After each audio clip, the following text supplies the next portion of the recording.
I personally have so much respect for Coach Barnes. He's one of the best in this business. He's got a great team. They're playing amazing basketball. They're a top 5 team in every statistical, the net, the AP, the whole thing. They play hard, they play right, they play together, and it was really great to be a part of this epic game tonight. It just was it was awesome. I'm so proud of our guys. We have guys that just want to fight and compete, and we got ballers, right? They just want to be ballers, man. They just want to come play, and we had guys step up and make huge plays. We had some of the young guys step up and make huge plays. Really, really proud of our guys, really happy, and just grateful beyond belief that we get to be on this magical, incredible journey that you only get to do at the University of Kentucky. It's pretty great. Mark, you said Saturday you woke up in the middle of the night worrying about life without Jackson, Kerr, and Lamont. That situation presented itself with 8:40 to go, tie game. What was kind of going through your mind there, and what do you make of the way you guys closed out? Well, mostly in the moment, I was just feeling for Lamont. These are, we feel this all the time, and we don't have that much time left. And he's been so incredible. He's such a winner and such a leader. And it's just I just want him so badly to be able to play. My heart's broken for Jax right now because, he deserves to be out there on the court and be a part of this. He's a super senior, and he's helped build this identity that we have right now. And so that was the biggest thing. I do trust that we'll find a way to get those guys healthy as soon as possible. But that was my biggest thought in the moment was just oh man, there's nobody that wants to be on this court more than Lamont Butler. So, Mark, okay, before the season, you talked about the freshmen being Kentucky kids. They knew it better than anyone on the roster. Did you have a gut feeling about playing the 606 kid from the mountains who's probably had to put up with Tennessee trash talking his whole life? Yeah, how fun is that? How about a big, massive shout out for Eastern Kentucky showing up today, huh? Just really special. We can't, we've got the Mountain Mamba, we've got the Holler Baller, which may be my favorite, and it's I give all the credit to Trent Noah's family and his community where he grew up, because this is what he is. He comes every single day, and he gets no love from us. He's not a featured guy in practice. He's not getting the media attention. He's not gifted anything. And he comes, and we've talked about this over and over, but it's fun to talk about it tonight because he was incredible tonight. He comes every single day and competes with full intensity, incredible physicality. I say this all the time, but his a clear heart, and an incredible focus. He's like a sponge learning, and then when you do that every single day, that's the part that people don't see. They just see tonight. But his journey to get to tonight was pretty special. He just is built. He's built different, man. He's a really special player, and he's going to continue to get better and better. As are all these freshmen. We have a really good freshman group. Mark, kind of piggybacking off of that. What gave you, I guess, the confidence to know he was going to be ready, in these situations in the last 4 games? Watching him work every single day. That's what it's. I had the incredible blessing to play for the great Larry Bird. So I was a diehard Larry Bird, Magic Johnson fan growing up, and I got to play for Coach Bird. And in quiet moments, I would listen to him tell stories about, here's one of the most confident players to ever step foot on a court, and just talk about where all that confidence came from, the work he put in. He's just I work so hard, I take so many shots that I don't believe I should get the last shot. I don't believe I should just earn the last shot on the team, but I believe I deserve to make it.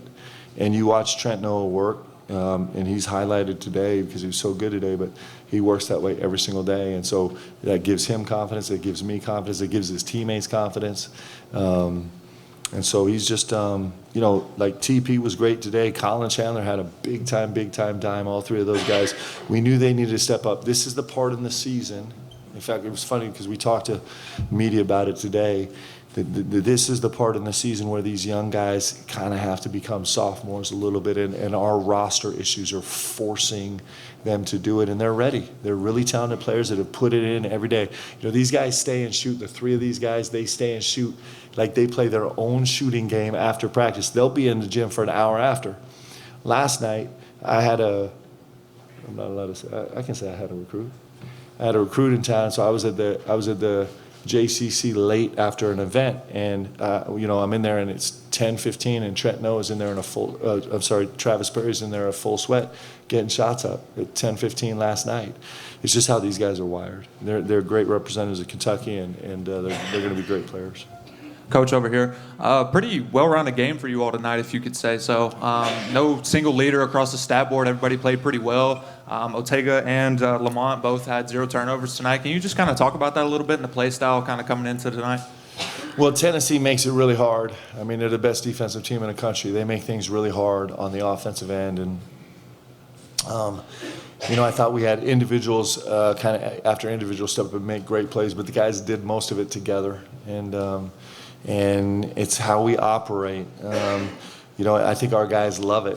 You know, some of the plays that really stick out, some of the highlight plays, you have Kobe Brea, you know, kind of against some full court pressure, being in attack mode, getting downhill, slicing the floor, digging in. That's his new coined term that we're trying to inspire him with, to get downhill, digging in, and throws an alley-oop to Ortega Owe, kind of cutting from the baseline corner. Like, those are not the two guys that we normally script to do that, but you see guys kind of growing. Their games are expanding and growing, and they're getting more comfortable with each other. It's pretty great. It's really special, and for us, it's going to be a team effort every single night. It's just it takes every single one of our guys. Every single one of our guys is making key, important plays. Every single guy on our roster that could play tonight made important plays, and that's, I like Kentucky being that way.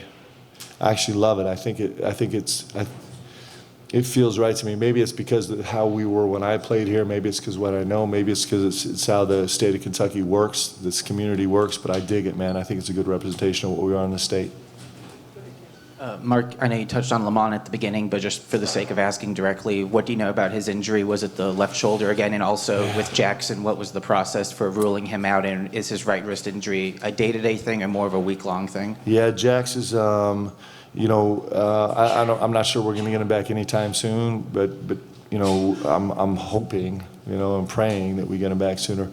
Lamont just was super scary. Like, he was right in front of me. He went down. The second he went down, you could kind of see as he extended out that it just torqued his shoulder a little bit, and it was just exactly what we didn't want to do. He was incredible, and he was brave tonight too. I mean, he's playing, you know, as a one-arm bandit out there, and he just working for his team. So we'll patchwork it together. He's you know, we'll keep figuring it out, but I thought he was brilliant tonight. I thought he was great. But, you know, he got the first steal on the first possession. Talk about a statement of like, hey, we're going to guard. And what was really fun was I didn't even see him race down the floor and score the layup because my eyes were drawn to Ortega Owe, who was like, I thought he was going to run up in the crowd and body surf. He was so excited about the defensive play, and that sets a good tone for our team. And you know, I'm hopeful that he can get back healthy as soon as possible. We'll see. Mark, back here to your right, way back here. Yeah. Lamont goes down, and then the air kind of gets sucked out of the building for a minute, and then Amari just dribbles it up the floor like a minute later. I mean, is this flexibility, this malleability rare, and how should it be appreciated through the wins and the losses? Well, I thought tonight was really special, guys. We have, you know, we're down to we have Kerr Krista sitting on the bench. We got Lamont Butler sitting on the bench, and we got Jackson Robinson, who's our retrofitted point guard, sitting on the bench, and then we got Amari, and TP is, you know, not naturally a point guard, but we're kind of shoving him in there as a freshman, and it was you know, to me it felt like a really heroic effort on behalf of our whole team.